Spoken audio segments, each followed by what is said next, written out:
পনির টিক্কা রেসিপির জন্য প্রিপারেশন নেওয়া হয়েছে। পনিরগুলো কেটে রাখা হয়েছে, ক্যাপসিকাম, পেঁয়াজ, ম্যারিনেশনের সব রকম মশলা, জিরে ধনের গুঁড়ো, চিকেন মশলা, গরম মশলা, লঙ্কার পাউডার আর সব দিয়ে ম্যারিনেট করা হয়েছে। একটু বেসন দেওয়া হয়েছে, তাতে একটুখানি গাঢ় দই দিয়ে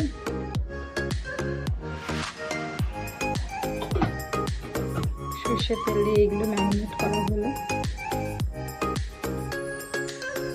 পনিরগুলো দিয়ে দিলো একে একে, পনিরগুলো, পেঁয়াজগুলো এবং ক্যাপসিকামগুলো।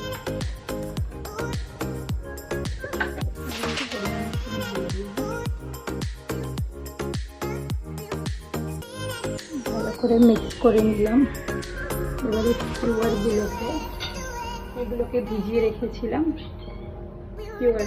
তার মধ্যে একে একে পেঁয়াজ, ক্যাপসিকাম এবং পনিরগুলো একে একে গেঁথে নেব।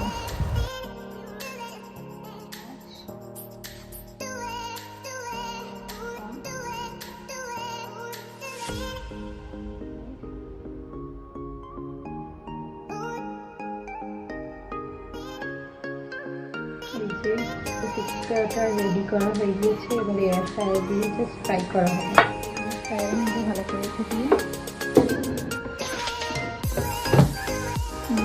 180 ডিগ্রি সেলসিয়াসে 13 to 15 মিনিটসের জন্য করে নেব।